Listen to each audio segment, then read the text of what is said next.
यत्रैव यत्रैव मनोमदीयम्। रायबरेली को अगर हम व्याख्यात करें तो रायबरेली एक पुस्तक के रूप में देखें, उसके कई अध्याय हैं। डलमऊ एक प्राचीन नगरी है, विकसित नगरी है।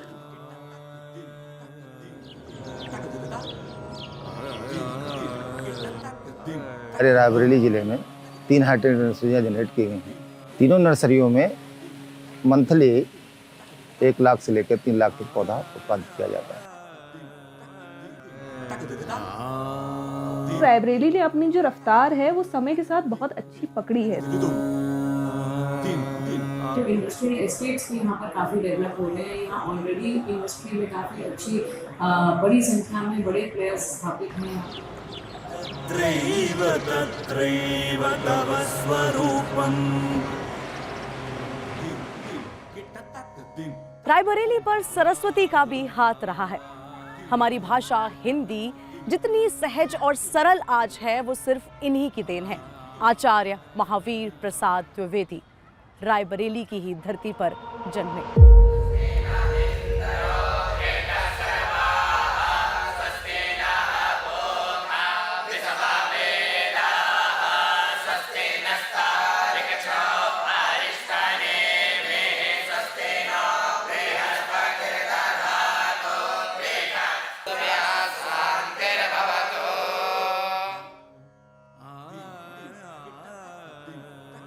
राणा भयो मर्दाना अवध में सत्ता और शक्ति के आगे तमाम लोग समर्पण कर देते हैं, तमाम लोग समझौते कर लेते हैं। राणा ने समझौता नहीं किया।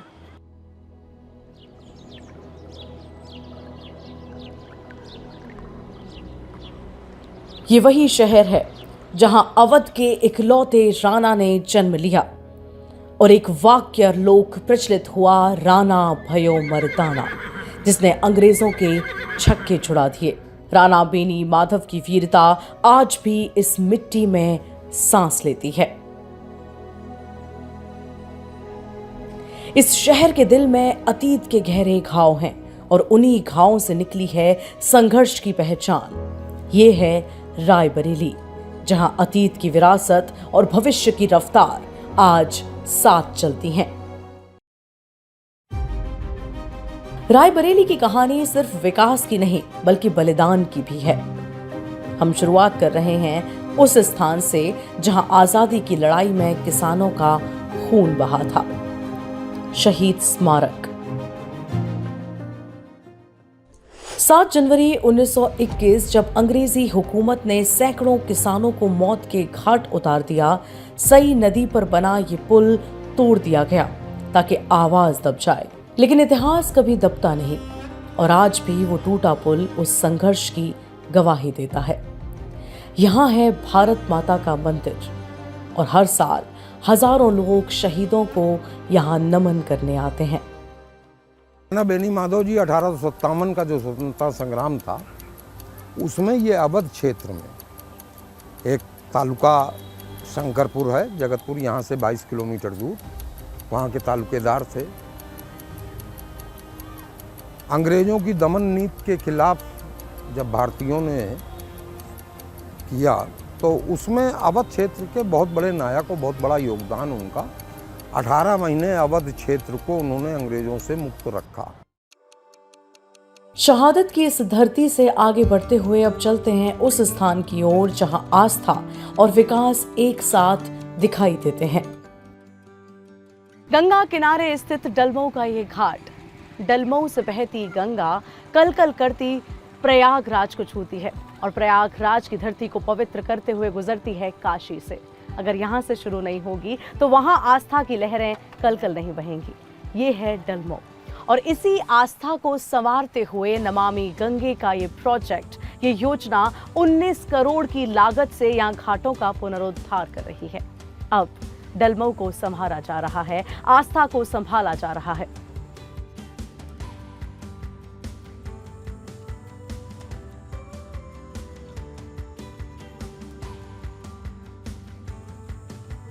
भारतीय संस्कृति में सबसे पहले इस जिला में कई जिलों का समृद्धिशाली इसलिए रहा है कि यहाँ पर महात्माओं का परंपरा से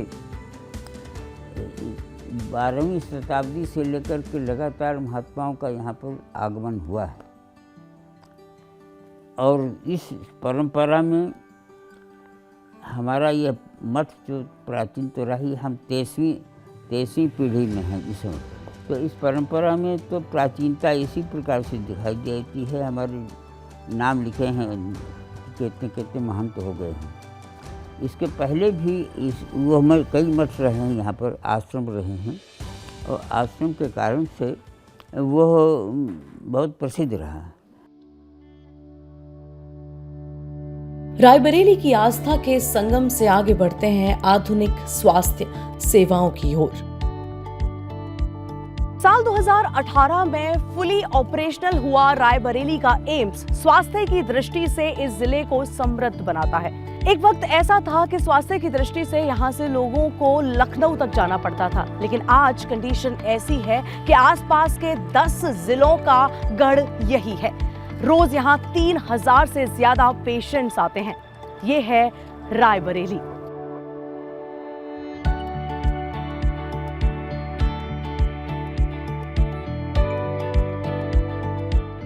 हम बात करें स्वास्थ्य के मामलों की, जहां हम खड़े हैं एम्स है, और ये एम्स इसी 7 वर्षों में 8 वर्षों में एम्स अपने साये में बहुत सारे जिलों को समेट लिया। इसमें बहुत सारी सुविधाएं शुरू हुई हैं, बहुत सारे फैकल्टीज खुले हैं, शुरू हुए हैं, और लोगों को चिकित्सा मिल रही है, लोग आ रहे हैं। धीरे धीरे इसका दायरा और बढ़ेगा, ये रायबरेली को पूरी उम्मीद है। स्वास्थ्य के बाद अब बात रोजगार और उद्योग की। सच में रायबरेली एक किताब है जिसके पास तमाम समृद्ध अध्याय हैं। इसके पास औद्योगिक निवेश है। यहाँ से संपूर्ण तरीके से आत्मनिर्भरता के साथ एक वंदे भारत निकल रही है। यहाँ पर रेलवे कोचेस का एक गढ़ है। यहाँ पर पर्यावरण उद्योग है। यहाँ पर न जाने कितनी चीजें हैं। यहाँ अध्यात्म है, आस्था है, निवेश है, आर्थिकी है। ये है बढ़ते उत्तर प्रदेश का सचमुच चलता हुआ रायबरेली।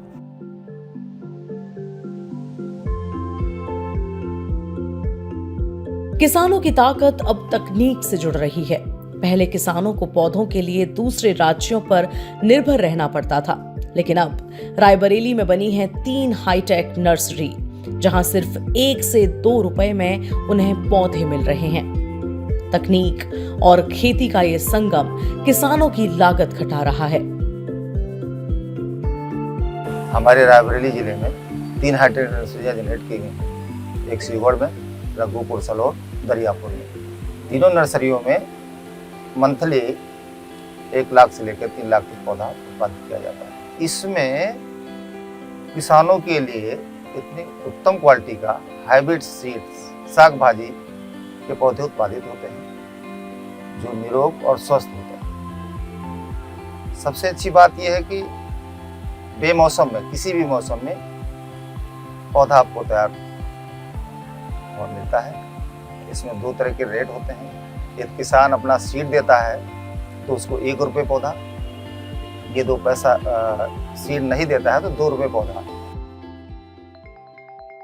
एनटीपीसी जहां से निकलती है ऊर्जा और कई राज्यों को रोशन करती है, यहाँ 1550 मेगावाट बिजली उत्पादन देश की ऊर्जा जरूरतों को पूरा कर रहा है। गंगा एक्सप्रेसवे रायबरेली को नई रफ्तार देने जा रहा है। करीब 78 किलोमीटर लंबा ये मार्ग जिले को देश के बड़े शहरों से जोड़ेगा। सर्विस रोड, एग्जिट पॉइंट और एहार में बनने वाला फूड प्लाजा, ये सिर्फ सड़क नहीं, ये विकास की जीवन रेखा है। अगर हमें कुछ नया एक्सेसिबल चाहिए, जैसे कोई भी हॉस्पिटल है, खासकर कोई इमरजेंसी चीज़ों को लेकर अगर हमें कहीं पहुंचना है तो उसके लिए हमारे पास जल्दी से जल्दी हम पहुंच सकें, तो उस मामले में कई सारे हाईवेज अभी बने हैं। इवन रायबरेली के अभी जैसे डाइवर्जन भी किया जा रहा है उतरेटिया और मतलब रेलवे स्टेशन को लेकर के, जो भी शुरू हो चुका है, जिससे क्या है कि छोटे ज़िले के जो भी रेलवे स्टेशन है उनको भी ये मौका मिल रहा है कि भाई हम इंक्लूडेड हो सकते हैं कनेक्टिविटी में, और हम कोई छोटे शहर नहीं है, हमारे साथ बहुत सारी चीज़ें कनेक्टेड हैं। तो आपको वो फिक्र करने की ज़रूरत नहीं है कि भाई अब हम कहीं कैसे पहुंचेंगे, यहाँ से 3 घंटा लगेगा, 4 घंटा लगेगा। वो चीज़ें जैसे यहाँ का लखनऊ का ही बहुत सारा कनेक्टिविटी जो आसपास के बछरावा और यहाँ के हाईवेज को लेकर है, तो वो जो एक हमें लेट्स से लखनऊ से रायबरेली के बीच वाले जितने भी छोटे छोटे और कस्बे आते हैं, उनसे रीच आउट करने के लिए पहले अगर किसी को 1 घंटा या 2 घंटा लग रहा था, वो अब इन हाईवेज की वजह से 20 मिनट में 30 मिनट में कवर हो पाता है। रायबरेली जनपद एक बहुत अच्छी कनेक्टिविटी वाला जनपद है। हम लोगों का प्राइमरीली यदि देखा जाए तो लखनऊ से लेकर प्रयागराज तक की जो हमारी मुख्य सड़क है वहाँ पर लोकेटेड है।